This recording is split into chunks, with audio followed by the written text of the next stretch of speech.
Buenos días a todos. Volvemos con las entrevistas en Bocados de Psicología. Y hoy vamos a hablar sobre la ansiedad y la depresión. Para ello, contamos con la presencia de José Dajab. Buenos días, José. Muchas gracias por haber aceptado esta entrevista. Gracias a ti. Para quien no conozca a José, decir que José es psicólogo clínico desde el año 1994.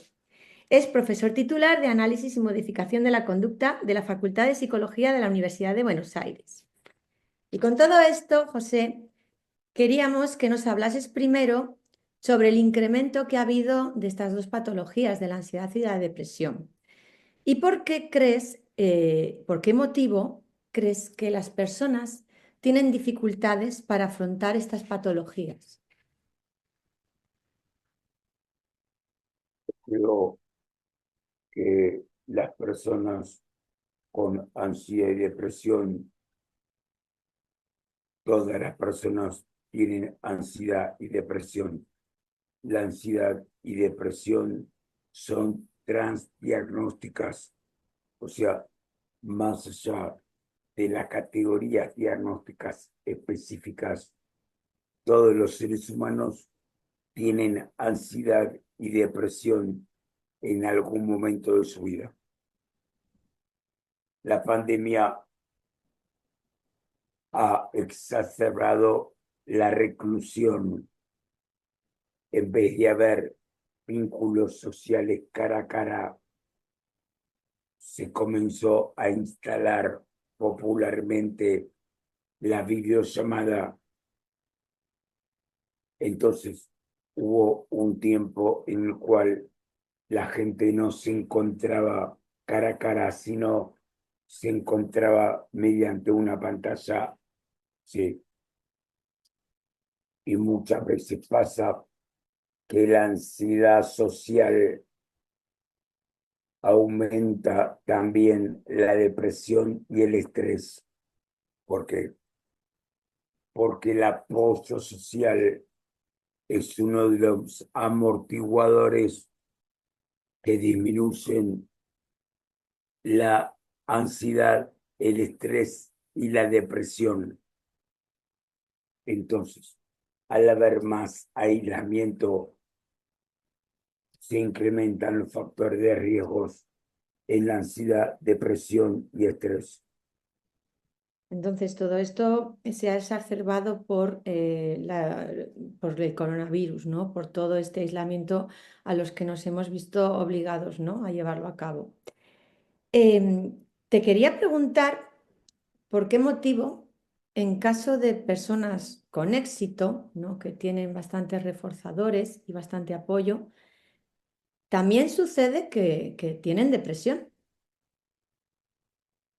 Por supuesto, si observa, yo atiendo humildemente, atiendo también pacientes que tienen dinero, que no tienen problemas de dinero y desarrollan una depresión. Uno piensa desde el sentido común, tienes auto, casa, yate y estás deprimido, ¿cómo puede ser? Lo que observo es que muchas veces las expectativas idealizadas de lo que no se puede alcanzar deprimen no solo las carencias económicas, sino las expectativas idealizadas. Por ejemplo, las personas con dinero están aquí, tienen dos casas, dos autos y quieren estar aquí. Y después quieren estar aquí. Y están siempre disconformes. Y cuando tienen dos casas, quieren una quinta y un yate. Y cuando tienen dos casas, una quinta y un yate, quieren un set privado y no se termina. Es como que Humorísticamente terminan siendo las personas más ricas del cementerio. sí, cada vez, o sea, cada vez tienen más y cada vez necesitan más, ¿no? Quieren más. La adicción al dinero, grosso modo, no para. No es cierto eso de que la persona con dinero va a estar conforme. Sí, eso por un lado. Por otro lado, hay un fenómeno muy interesante que es el reforzamiento no contingente. Por ejemplo, supongamos una persona de 45 años que su padre muere y hereda una fortuna. El padre es el que asoció que el cerebro y su conducta está en relación con el ambiente para obtener dinero. Pero los hijos no. Los hijos han heredado una fortuna y, con todo respeto, entre comillas, se sienten inútiles con plata, ¿se entiende? Sí, sí, sí. Entonces se heredan una empresa familiar y no saben qué hacer porque la habilidad la había aprendido el padre, No los hijos. no los hijos. Y ahí se desarrolla una depresión, aunque hayan recursos económicos de sobra. Entonces, las expectativas idealizadas, porque, porque en la vida muchas veces no se puede alcanzar todo lo que se desea. Muchas veces la vida te dice que no, sí, pero no porque no poseas habilidades, sino por múltiples factores de azar, de competencia, ¿sí? Y las personas con expectativas idealizadas no aceptan las limitaciones de la vida, que a veces hay que reconciliarse con las limitaciones de la vida, no pasa nada. ¿Sí? Muchas veces se es más feliz. Cierto. Y el reforzamiento no contingente también relacionado con la desesperanza aprendida positiva es cuando hay recursos económicos reforzadores positivos, pero no hay una relación de contingencia. Bandura decía que hay dos tipos de expectativa: expectativa de resultado y expectativa de autoeficacia. La expectativa de resultado es tener la percepción de que los problemas se resuelven. Por ejemplo, si una mujer tiene una pareja, un marido, que paga las deudas todos los meses de la tarjeta de crédito, está tranquila porque sabe que el marido lo va a pagar. Expectativa de resultado. Pero no tiene expectativa de autoeficacia, porque si el día de mañana el marido llega a decidir el divorcio o simplemente deja de sentir amor, la mujer tiene 45 o 50 años y dependió 20 años económicamente del marido, o sea, no desarrolló la expectativa de autoeficacia. La autoeficacia está relacionada con la relación de contingencia entre las propias habilidades, las propias herramientas para obtener el sustento, que uno percibe que uno obtuvo el sustento por habilidades propias. Lo que suele observarse es que las personas que no desarrollan expectativa de autoeficacia, aunque tengan dinero por parte de otros, también se deprimen porque no tienen autoeficacia, tienen expectativa de resultado. Dicho en criollo, si tú quieres achanchar a alguien, dale dinero por no hacer nada.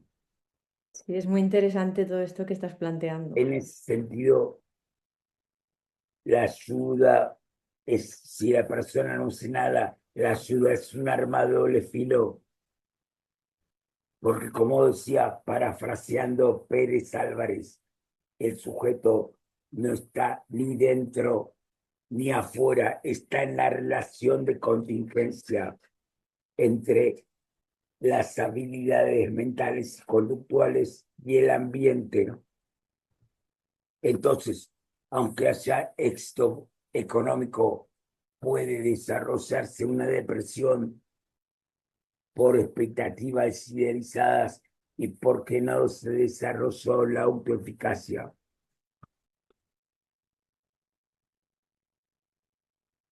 Con esto quería preguntarte, ¿no? Que viene al hilo, ¿no?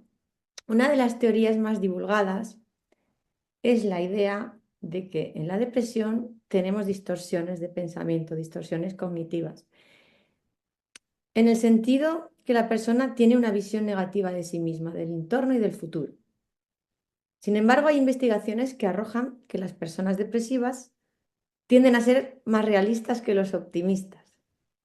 Ese punto es congruente que, independientemente de los pensamientos, la persona con depresión puede ejecutar acciones y sentirse mejor. Estaríamos hablando de la activación conductual, ¿no?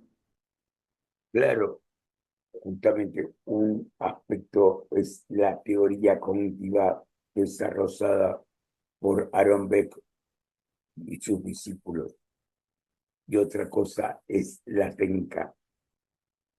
Es decir, la idea de que la depresión se produce por distorsiones cognitivas está bastante cuestionada, porque el depresivo es bastante realista. Sí, no es tan así de que el depresivo distorsiona y entonces, como distorsiona, si modificamos las distorsiones, la depresión cede. No, muchas veces el depresivo es realista, incluso el optimismo puede estar un poco distorsionado, pero le da a la persona energía para accionar, para enfrentar el ambiente. No importa si fracasa, no importa si fracasa, pero sale, por así decir, a la cancha.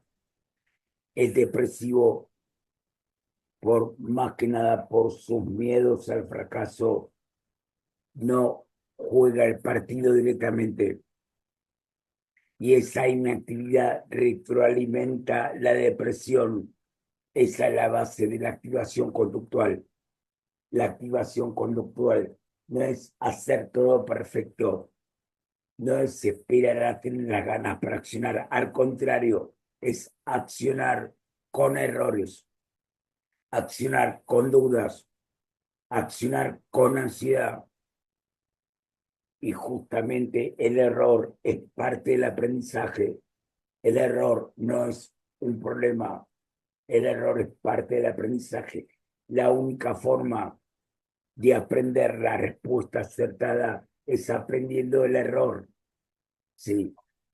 Entonces, la activación conductual, en vez de hacer foco en la modificación de pensamientos, hace foco en el accionar, y que el accionar gradualmente, empezando de a poquito, gradualmente vaya siendo reforzado positivamente por las consecuencias ambientales. Entonces, la idea es que con o sin pensamientos negativos hay que accionar igual. ¿Se Entonces, entiende? estaríamos hablando de que tenemos que enfrentarnos siempre a nuestros miedos, ¿no? Para que se pueda realizar este mecanismo. Vamos a hablar un poco de los miedos. Nadie, disculpa, recuerdo el caso del actor Marlon Brando. Sí. Obviamente, nadie va a dudar que era un genio de la actuación, Marlon Brando. Pero en El Padrino, él leía cartelones porque no recordaba el guión. Sí. Entonces, si Marlon Brando hubiese pensado que estar totalmente seguro para filmar Don Corleone en El Padrino, le hubiera dicho Coppola, no estoy preparado. No, justamente él partía de la idea de la improvisación en el momento, obviamente con la lectura, ¿sí? Entonces, es un ejemplo muy claro de un genio actoral como Marlon Brando, que no estaba 100% seguro y sin embargo hacía un papel, hizo un papel histórico en El Sí, Padrino. espectacular, sí. Oye, retomando, ¿no? El tema de los miedos, que es lo que ahora mismo estamos comentando. ¿Cuál es la relación que hay entre miedos imaginarios, ansiedad y conductas de escape y de evitación? Bien, muchas veces las personas temen no tanto, no solo a lo que sucede, sino a lo que imaginan que puede suceder. Por ejemplo, una persona puede suceder, tiene que bajar en avión y piensa que el avión se puede caer. El avión es el medio de transporte más seguro. Piensa en términos de posibilidades y no de probabilidades. El miedo es imaginario. Como tiene miedo, decide tomar el tren o el bus. Y ahí la evitación y escape impide experimentar la prueba de realidad. ¿Cuál es la prueba de realidad? Que la probabilidad de tener un accidente aéreo, perdón, puede tomar agua, es muy baja o casi nula. Es más seguro que el bus y que el tren. De todos modos, la habitación escape refuerza negativamente la conducta de escape y también la conducta de escape impide experimentar la probabilidad. Entonces, por eso persiste el miedo, no tanto por el condicionamiento traumático, sino por la incubación del escape durante tiempo. Por eso es frecuente que observemos casos de fobia, de trastorno de ansiedad, de pánico, de ansiedad generalizada, donde no hay un evento traumático inicial, se va incubando de a poco con exposiciones parciales y escape durante meses o años. ¿Sí? Entonces muchas veces los miedos son imaginarios de lo que puede pasar, eso internamente, pero en el ambiente conductualmente se traduce en conductas de escape. ¿Sí? Entonces hay una relación, como dije antes, entre lo que se piensa, lo que se siente, lo que se hace y el ambiente. ¿Sí? Entonces, estamos hablando de una retroalimentación evitativa continuada. Por ejemplo, una persona trabaja en una empresa hace 3 años, trabaja bien, tiene reconocimiento de la empresa, incluso le han pagado, caso real, le han pagado un viaje a Estados Unidos, pero la persona piensa, ¿y si me echan el día de mañana? ¿Y si el día de mañana no están conformes? No se puede vivir así. Hay que tener tolerancia a la incertidumbre. Uno puede estar en pareja 10 años con alguien y de repente tu pareja te dice que no te ama más y te deja. No puedes estar en pareja si no tienes tolerancia a la incertidumbre. Mejor dicho, no puedes vivir si no tenés, por decir metafóricamente, un 10% de incertidumbre en la vida. Uno se puede cuidar, hacer actividad física, comer sano, dormir bien, y te aparece un cáncer a los 35 años, muy joven. Todos tenemos que convivir con un poquito de incertidumbre. Bueno, y en la ansiedad generalizada, el proceso psicológico protagónico es la intolerancia a la incertidumbre.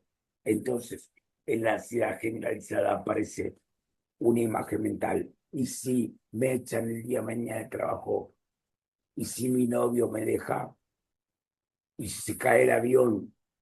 ¿Y si le hacen juicio los empleados a la empresa de mi marido? Empieza a rumiar preocupación excesiva En bucle. y para contrarrestar en bucle, para contrarrestar la angustia que le genera las imágenes mentales, hace conductas de reaseguro, empieza a buscar información en Internet sobre accidentes aéreos, empieza a buscar información en Internet sobre cómo prevenir una ruptura de pareja, empieza a chequear y le hace preguntas al marido todos los días si la ama, lo cual es bastante tedioso. Empieza a evitar exponerse a la incertidumbre. ¿Y qué es Otra exactamente? persona dice, bueno, cuando pase el problema en el futuro, si es que pasa, veo qué hago, cómo lo resuelvo en el momento. La frase que decimos aquí en Argentina, también metafórica, es, no pasa nada. Y cuando pasa, tampoco pasa nada. Y José, te Cuando quería, pasa, perdona por interrumpirte, pero para quien nos esté escuchando, has dicho un término que igual no se entiende bien, ¿no? Y te lo quería preguntar. Eh, para los oyentes, si puedes explicarnos qué es la intolerancia a la incertidumbre, la tolerancia a la incertidumbre, ¿qué es ese término? Porque igual las personas que nos están oyendo no saben a qué nos estamos refiriendo, ¿no? tolerancia e incertidumbre no es eliminar y manejar la ansiedad todo el tiempo, es sentir un poco de ansiedad y con ansiedad exponerse, con ansiedad avanzar. Casi no existe la ansiedad cero. Piensa en lo siguiente, a ver, una persona tiene una deuda que pagar y se pone nerviosa. Esa tensión le permite trabajar mejor, ahorrar y pagar la deuda. Entonces la ansiedad no es perjudicial, porque también ante un examen, una persona siente ansiedad ante un examen y los días previos estudia mucho con ansiedad, se presenta el examen con mucha ansiedad y saca un 10 con ansiedad. Sí, entonces es un mito eso de que la ansiedad necesariamente es mala. Al contrario, muchas veces un grado óptimo de activación permite una mejor preparación. O sea, que la ansiedad también puede hacernos avanzar, ¿no? Claro, el problema no sería las emociones per se. El problema no sería las emociones per se, es cuando las emociones interfieren en el accionar, en el accionar racional, por supuesto. Es lo que hacemos con las emociones, no es tanto en las emociones el problema. Sino cómo actuamos. José, se nos está acabando ya el tiempo y yo te quería agradecer todo lo que nos estás enseñando hoy y también decirte si querías aportarnos algo de las cosas que estás investigando, ¿no? De tus últimas actualizaciones. Eh, Actualmente estoy observando y estoy por escribir un prólogo en el libro Historia de la Ciencia de la Conducta sobre los mitos que hay que circulan sobre el conductismo. Por ejemplo, se cree que el conductismo no considera las emociones. Craso error. Las emociones son importantes desde el primer conductismo watsoniano. Hay una frase de Skinner que dice, lo que las personas sienten es tan importante como lo que hacen. Otro mito es que el conductismo no tiene en cuenta lo biológico. ¿Cómo no tiene en cuenta lo biológico? Si uno lee a Watson, hay varios capítulos sobre aspectos biológicos y también está el conductismo biológico de Timberlake. O'Donoghue clasificó, inventarió 14 tipos de conductismo. ¿Sí? Entonces, esto genera un efecto nocivo en la formación del estudiante. El estudiante escucha estos mitos y descarta estudiar conductismo, no porque lo haya estudiado, sino porque le creció a los que dicen que leyeron a las fuentes originales. Ni siquiera leyeron las fuentes originales los profesores que disertan contra el conductismo. Repiten como, por así decir, repiten como loros lo que le dijeron que supuestamente le escucharon a los que han leído las fuentes originales. O sea, tampoco han leído las fuentes originales los que transmiten el prejuicio. Y esto genera un problema en la formación del psicólogo en conductismo, pero no por estudiar conductismo, sino por rechazarlo sin saberlo. Recuerdo una frase que dijo un profesor de secundario, muy sabia. Dijo, de lo que no sé, no opino. De lo que no sé, no opino. Entonces, uno a un psicólogo mentalista le pregunta, ¿tú has leído sobre condicionamiento respondiente, condicionamiento operante, aprendizaje vicario, condicionamiento mediacional, procesamiento de la información, modelos cognitivos, contextualismo funcional? Y te miran así y se ríen, con, algunos con sorna, porque tú sabes que cuando no hay argumentos hay risas o insultos, bueno, en el peor de los casos, en casos extremos, violencia física, porque no tienen la humildad de decir, tienes razón, debo estudiar, no conozco, está todo bien, no se puede saber todo. ¿Sí? Pero hay que reconciliarse con la idea de decir, no sé, me falta estudiar, voy a averiguar un poco más. Ahora, si la persona estudia conductismo 1 año, 2 años, y decide dedicarse a otra corriente, por ejemplo, a Gestalt o al psicoanálisis, es democrático, está todo bien, pero no puedes criticar un paradigma de antemano sin haberlo estudiado. Entonces circulan un montón de mitos errados de que no se tiene en cuenta la existencia de las emociones, de que no se tiene en cuenta la existencia de la subjetividad, de la particularidad, de la singularidad, de la relación de la persona con lo artístico, con lo idiosincrásico, el caso por caso. Es mentira. El análisis funcional es idiosincrásico, especialísimo del caso único. No es igual en otro caso, nunca. Sí. Entonces, justamente, estoy como profesor titular en la Universidad de Buenos Aires y escucho estos rumores hace 30 años, que no solamente en Argentina, sino también en universidades de Latinoamérica, sí, lo ven como transmiten una idea errada sobre el conductismo. Incluso, como dije antes, hay 14 tipos de conductismo. No hay un solo conductismo. Hay limitaciones, por supuesto que hay limitaciones en los conductismos, claro que hay limitaciones. Pero todo en la vida tiene fortalezas y debilidades, todo.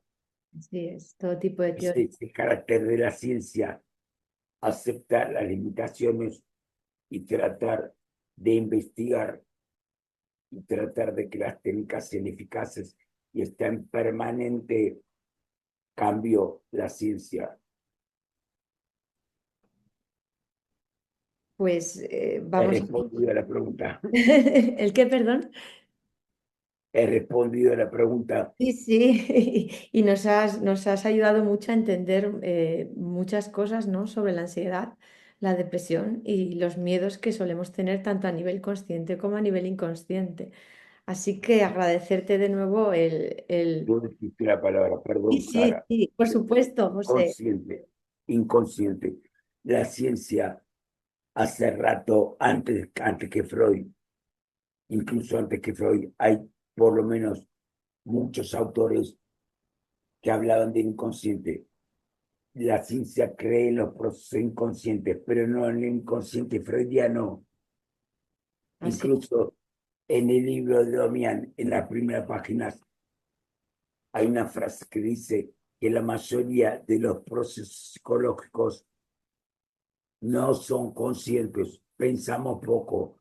El conductismo trata desde el inicio de eso, no de la conciencia, de cómo la biología y el ambiente influyen en comportamientos sin pensar. Entonces, y aquí tenemos otro mito. Cuando dicen la ciencia no tiene en cuenta el inconsciente, sí tiene en cuenta el inconsciente, pero otro tipo de inconsciente. El inconsciente freudiano es una teoría más del inconsciente. Sí, lo que pasa es que si Freud tuvo el genio y el mérito de, aparte de que escribía muy bien, de popularizar el término, que fue, si quiere, como el primer autor que transformó a la psicología en un servicio, que en un servicio donde una persona le paga a otra por ser escuchada, pero los procesos de relación de ayuda, la función de la palabra existen desde antes de Cristo, en la antigüedad. No es un invento del psicoanálisis, la cura a través de la palabra. Pues muchas gracias, José, por tu presencia hoy en Bocados de Psicología. Y no quería despedirme sin antes invitarte para futuros programas para que nos sigas enseñando tantas cuestiones tan interesantes de la ciencia como nos has mostrado hoy. Será un honor, un gusto. Te agradezco a ti por la invitación. Muchísimas gracias y gracias a todos por habernos escuchado, a todos nuestros oyentes que hoy nos acompañan con tantas ganas, ¿no? De haber querido escucharte sobre la ansiedad, los miedos y las fobias, ¿no? Y la depresión. Muchas gracias.